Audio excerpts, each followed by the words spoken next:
Então, grande prazer aqui, tá vendo o auditório praticamente cheio, né, nessa Palmas aí que, como aqui o ex-prefeito comentou muito bem, tem um sol para cada um e isso é muito bom, né?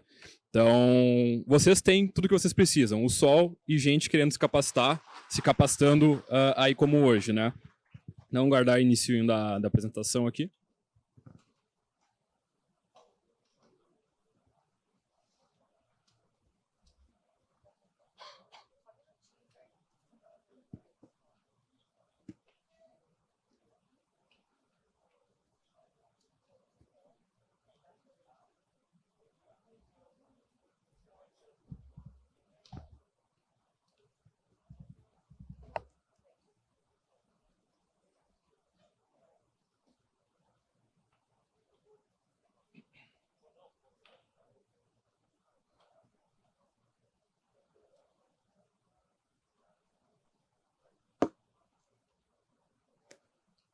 Bom, então hoje a gente vai falar um pouquinho sobre as soluções em armazenamento, em sistemas híbridos e em baterias da PHB, tá?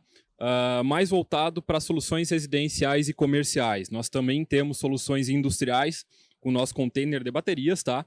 Mas isso eu convido também vocês a falarem comigo e com o meu colega Ivan aqui ao lado posteriormente. Tem bastante coisa para falar, a PHB já está há um bom tempo aí no ramo de sistemas híbridos off-grid de todos os portes, tá bem? Então, eu sou o Fernando Schmidt, né?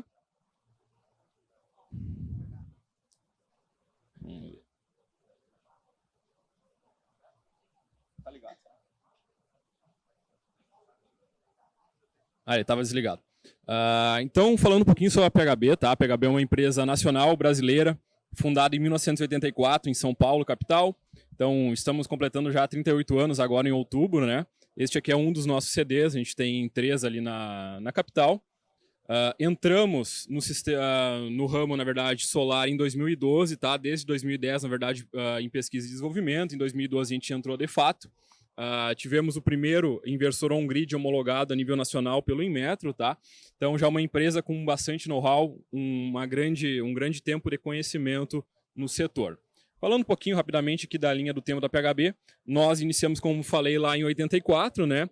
Com a linha de fontes de alimentação, fontes chaveadas para microcomputadores. Em 94 a gente lançou o inversor retificador e os conversores, tá? Em 2000 nós já tínhamos os armários e sistemas retificadores para telecomunicações, então parte de telecom, automação bancária.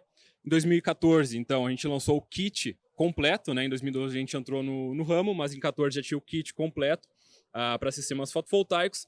Em 2016, isso aqui é uma questão muito interessante, que a gente já tem há muito tempo rodando um sistema híbrido. Claro que era um sistema ainda em gabinete, né? Era um híbrido completo, modular, lá em 2016. Inclusive, o nosso diretor lá tem um sistema desse.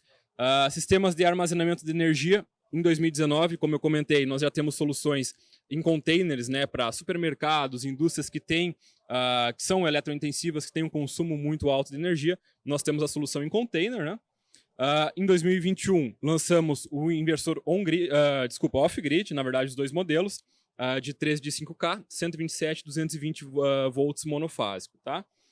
Em 2022, este ano é um ano bastante agitado, né? A gente lançou a estação de recarga para veículos elétricos, nosso EVC Charger, né? EV Charger. Tá. Também lançamos aí o que eu vou falar hoje, o nosso inversor híbrido completo, potências de 3.6 e 5 kW e a nossa bateria de lítio, tá? A PHB Lynx de 5.4 kWh. Então, uma bateria de lítio ferro fosfato. Falando um pouco agora sobre os inversores híbridos, como eu comentei, lançamos 2 modelos, o PHB 3648 DES e o 5048 DES, tá? Então, potências de 3.6 e 5 kW, 220 monofásico, modelos com 2 MPPTs, 2 strings, né? 220 volts. Também lançamos, como eu comentei, a bateria de lítio, então são da mesma família, né? Uma linguagem que conversa. PHB Lynx, 58 volts CC, 48 volts que a gente comenta, né? 4.86 kWh de energia útil, tá? Qual que é um dos grandes diferenciais da PHB? Nós temos, na verdade, desde da nossa fundação lá em 84, laboratórios completos para testes de equipamentos. Então, nós fazemos o debug total, né, dos equipamentos antes do lançamento. Aqui tem uma foto dos nossos testes com inversores off-grid e híbridos e as nossas baterias de lítio. Porque qual que é uma grande dor do integrador? Nós já fomos integradores aqui, a gente sabe, já instalamos sistemas off-grid, é a comunicação. Chega em campo, normalmente onde tu está instalando um off-grid ou um híbrido, é um local remoto, normalmente. Tu não tem sinal de telefone para ficar falando com o fabricante. Tu não tem tempo para ficar 1, 2, 3 dias tentando fazer a comunicação e o correto funcionamento do paralelismo de baterias no local. Então, por isso, a gente faz testes. Nós lançamos até, demoramos mais de 1 ano para lançar, de fato, o produto. E nós já tínhamos ele basicamente pronto para deixar a comunicação redonda. Então, hoje, no momento que o integrador chega em campo com a bateria e com o inversor, ele vai fazer a conexão da comunicação entre bateria e inversor, e ela em até 2 minutos vai se autoconfigurar. Tu não vai precisar mexer em deep switch e fazer nenhuma configuração além da conexão da comunicação, e a bateria e o inversor já vão estar se comunicando. Então isso é um diferencial bastante importante que o integrador só sente em campo, no momento que surge o problema. Tá? Falando também, novamente, das características dessa bateria, então ela tem 5,4 kWh de bateria útil, de energia nominal, e 4,86 kWh de energia útil. Tá? Por quê? A gente aplica uma profundidade de descarga de 90% por ela ser uma bateria de lítio. Então essa é uma das grandes vantagens das baterias de lítio versus as baterias de chumbo-aço, tá? Que também podem ser utilizadas. Como eu falei, lítio ferro fosfato, tá? Ela é uma bateria de 50 amperes, 0,5C. Ela é 100 ampere-hora, mas a máxima carga e descarga dela é de 50 amperes. Então, em locais que tu precisa de uma descarga de até 5 kW, a gente aconselha a utilização de 2 baterias. Nada impede de utilizar uma só, mas tu vai ficar limitado, né, nos 50 amperes. A gente consegue paralelar até 6 baterias nesse inversor. Isso é muito interessante porque tu tem até 30 kWh de energia com um único inversor. Isso aí vai te suprir 95% das residências, até mais talvez, do consumo diário dessas residências, né? Comunicação CAN RS485, 57 kg de peso, parece uma bateria pesada, mas se tu comparar com a solução chumbo-ácido para entregar essa mesma energia útil, ela é muito mais leve, muito mais agradável aos olhos, né? Ela tem uma comunicação ali, não vai afetar tanto a arquitetura do local, então isso também é bastante interessante. Pode ser montada tanto em parede quanto em solo. Tem conector da Amphenol, um conector Surlock, né? Então isso também é muito interessante porque tu não precisa fazer, tu não utiliza parafusos para fazer a conexão bateria e inversor. E por que isso é bom? Porque evita problemas de conexão. Se tu não utilizar o torque certo, se não tiver um torquímetro, tu pode ocasionar um problema de conexão. Como a gente vai ter até 50 amperes nesse caminho entre bateria e inversor, um problema de conexão pode gerar um ponto quente, pode ser um grande problema, né, para essa bateria. Então, o conector Sherlock, tu simplesmente vai chegar, conectar, ouvir o clique, ele vai te garantir uma correta conexão entre bateria e inversor, tu não vai ter nenhum problema de ponto quente. 10 anos de vida útil, 4.000 ciclos. Isso também é o outro grande diferencial das baterias de lítio versus a de chumbo ácido. Então, de chumbo ácido a gente fala aí nas melhores das hipóteses 1.000 até 1.500 ciclos no máximo, tá, de vida útil, utilizando ela ali, um DOD, né, uma profundidade de descarga apenas de 20%. Aqui a gente tem 4.000 ciclos. Ou seja, descarregando e carregando todos os dias, tu tem mais de 10 anos de vida útil para esse modelo aqui. Grau de proteção IP65, mesmo grau de proteção do nosso inversor. Então é um equipamento muito robusto, né? Tanto contra água e contra poeira, certo? Sistemas off-grid, backup e híbridos podem ser feitos com a bateria. Então ela é bastante também maleável. Tu pode utilizar ela em várias aplicações com o nosso inversor. Paralelismo, como eu já falei, até 6 baterias, auto-reconhecimento de endereço, né? Comunicação rápida, tu não precisa ficar fazendo muita configuração. Isso para o instalador lá na ponta é muito importante. Tensão selva, isso aqui também é muito importante. Então a gente tem tensão de menor que 60 volts, tu não vai tomar um choque ao encostar ali nos bornes, por exemplo, da bateria. Uma bateria que fica dentro de casa, isso aqui é um diferencial legal, porque tu vai ter crianças, tu vai ter animais ali dentro que não tem uma instrução na parte elétrica, né? Então tu precisa garantir a segurança desse equipamento para que ninguém se machuque. Então essa bateria garante, ela tem uma tensão aí de 48 até 52 volts, né? IP65, conector Sherlock, e também tem o bar graph para indicação do state of charge, né? Do estado de carga da bateria no próprio LEDzinho dela ali. Acelerar um pouquinho aqui. esse aqui é uma curva muito interessante. Então, acima nós temos a curva de vida útil de uma bateria de chumbo ácido, tá?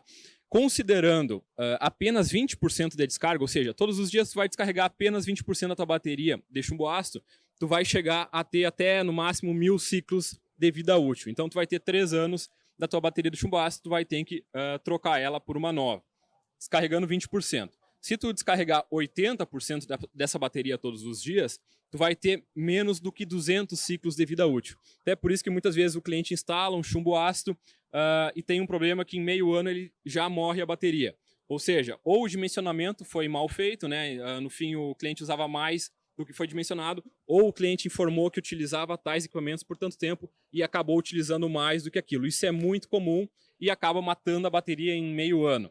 Então isso é um grande prejuízo para o cliente, né? O integrador às vezes fica sem saber de quem foi a culpa e a real é que em 6 meses ele vai ter que fazer um novo investimento por novas baterias que são caras, tá? Olhando no gráfico de baixo, a gente tem o gráfico da curva, né, da bateria de lítio. Então, com DOD de 90%, ou seja, usando 90% da energia que ela tem para entregar, ela vai te dar até 4.000 ciclos de vida útil com 80% da capacidade de retenção de carga. Então, tu vai chegar lá daqui 10 anos, né, se tu descarregar ela todos os dias, e tu ainda vai ter 80% da capacidade dessa bateria. Então, o teu CAPEX, ele é mais alto, ela é uma bateria mais cara, mas olha o tempo que tu tem de utilização, tu tem muito menos manutenção, porque tu não vai precisar ficar trocando bateria a cada ano, 2 anos. Então, no fim dessa vida útil da bateria, ela vai com certeza ser mais rentável do que baterias de chumbo ácido. Não descarta as baterias de chumbo ácido, elas também são uma boa solução, porém nós temos hoje a de lítio, né, que quem tem um CAPEX inicial ali para investir nisso, com certeza vale a pena. Então, falando aqui só uma comparação, né, dos bancos off-grid com 8 baterias de chumbo ácido. O que é isso aqui? É o mesmo banco para te entregar a mesma energia do que uma única bateria de lítio entrega. Então, com uma única bateria de lítio, de 57 quilos, tu tem a mesma energia útil do que com 8 baterias de chumbo ácido, tá? Então, aqui são dois paralelos, né, de 2 séries de 4 baterias para chegar a 48 volts e vai te entregar 440 ampere-hora, porém, aplicando os 20% de descarga, tu vai ter 88 ampere-hora. Então, tu vai ter até um pouco menos de energia do que com uma bateria de lítio. Então, ela também é muito mais compacta, tá? E lembrem, dá para paralelar até 6 baterias daquela num único inversor de 3.6 ou de 5 kW, dependendo aí da carga máxima, né, que o teu cliente vai ter, tá? Quais que são as aplicações do nosso inversor híbrido e das baterias? Sistemas off-grid, sistemas de backup, né, no break, sistemas híbridos com inversor on-grid para realizar autoconsumo local. Ele tem 2 MPPTs, configuração via App Storage Mate, então uma configuração muito simples também. O instalador não vai ter problema na hora de configurar lá em campo, né? Tem o grau de proteção IP65, tensão Celsius, assim como a bateria, e resfriação por ventilação natural. Então, tu não vai ter a manutenção do cooler, né? Então, em ambientes remotos também é um ponto a se observar. Aqui está 4 modos de operação que também é bastante interessante de observar. O primeiro é o normal, né, o que já se faz com o on-grid hoje, que é quando tu está consumindo mais do que gerando, tu vai consumir da rede. Isso, obviamente, só é válido para locais que tem rede, né? Momentos que tu está gerando mais, tu vai injetar na rede, tá? Isso aqui não é tão interessante quando tu tem baterias e inversor híbrido. Não tem por que utilizar isso aqui. O segundo modo de operação, que seria o peak shaving, esse que já é bastante interessante. Claro que é mais aplicado em sistemas de grande porte, porque tu tem uma grande disponibilidade de energia em baterias, mas também pode ser feito aqui. O que ele faz? Tu limita uma demanda dele, tanto de injeção quanto de consumo. Quando tu tem mais geração do que o limite de exportação que tu setou, essa energia ela vai carregar a bateria, ela não vai ser injetada na rede, tá? E quando tu tem mais consumo do que geração, do que geração no caso, tu vai pegar da bateria. Então, tu não vai extrapolar nem a demanda da injeção, nem a demanda de consumo, tá? Isso aqui é interessante para quem tem contratação de demanda, né? Clientes do grupo A, por exemplo, se faz isso aqui muito com container de baterias. Aqui os 2 casos de baixo já é muito mais aplicado para este caso que eu estou apresentando, que é o Energy Time Shifting, né? Então, momentos que tu tem mais geração, tu vai reter essa energia na bateria para utilizar nos momentos que tu tem mais consumo. Então, tu vai sempre fazer essa troca. Isso aqui é interessante, por exemplo, para quem tem bandeira branca, que hoje clientes grupo B, né, residenciais, já podem optar pela bandeira branca, que tem um valor do quilowatt-hora mais barato no horário de fora ponta. Horário aí, normalmente o horário ponto é das 18 às 21, em alguns locais é das 17 às 20, né? Esse horário ponto é mais caro, e é nesse horário que tu vai utilizar a energia da bateria. Por quê? Tu não tem normalmente muita geração solar, né, a partir das 18, então tu pega a energia que tu armazenou durante o dia da bateria e utiliza. Ou seja, tu não vai pagar o quilowatt-hora caro do horário ponta, só vai pagar o quilowatt-hora do horário fora ponta, que é muito mais baixo. Então o quilowatt-hora do fora ponta ele é mais baixo do que na tarifa flat, que é a que todo mundo normalmente consome. Então, para quem tem sistema, é interessante ir para a bandeira branca, tá? E o último modo de operação é o autoconsumo local. Então, esse aqui é o mais interessante, obviamente. Claro que tu precisa ter um cuidado muito grande no dimensionamento das tuas baterias para que tu nunca precise utilizar energia da rede, tá? Então, momentos que tu vai estar com consumo maior que geração, pega da bateria. Momentos que tu tem mais geração, joga na bateria. Então, o único ponto de atenção é que tu tem que dimensionar o teu banco de baterias para realmente o máximo consumo diário daquele teu cliente, tá? Então, aqui eu não vou me ater muito, que o tempo já está acabando aqui. É um esquema de ligação, solução híbrida, tá? Parece complexo, mas é muito simples. Tu vai ter as baterias ligadas no inversor, então é um inversor 4 portas, tu tem a saída backup e tu tem a saída rede, tá? Isso aqui é muito interessante, porque esse inversor vai te garantir uma transição entre rede e backup de no máximo 10 milissegundos, ou seja, tu não vai perder nenhum equipamento elétrico no momento que faltar energia na rede e as baterias assumir, nem inclusive o computador vai desligar, tá? Essa é uma vantagem do inversor 4 portas versus o inversor 3 portas, que não vai precisar aquela comutação que vai te demorar algum tempinho, alguns segundos, né? Então aqui tu vai conectar baterias, fotovoltaico, cargas prioritárias num quadro e cargas convencionais no outro. Então, chuveiro, por exemplo, bota na convencional, que é uma carga eletrointensiva. Cargas prioritárias, geladeira, ventilador, internet, iluminação, bota na prioritária, que tu não vai ter o desligamento dessa carga quando faltar energia, tá? Aqui só as nossas aplicações, então com os nossos inversores off-grid, a gente consegue fazer o no-break solar retrofit e o off-grid, tá? Podem utilizar tanto bateria de chumbo ácido quanto a de lítio e o nosso híbrido também, tá? E aqui, para finalizar, toda a nossa gama de aplicações de baterias, chumbo ácido e lítio, e de inversores off-grid e híbrido, tá? Também a gente pode conversar um pouquinho mais aqui ao lado, caso vocês tenham, né, algum caso que vocês precisem aplicar isso aqui, ou vocês queiram expandir para esse negócio que está crescendo muito, e a partir do ano que vem, com a 14300, né, uma tarifação maior aí da TUS de Fio B, isso aqui vai começar a ser rentável também financeiramente, não apenas olhando para a parte de conforto. Então, a gente vai começar a falar em payback também para sistemas com baterias, tá? Então, agradeço a atenção de todos, aí um ótimo evento para todo mundo.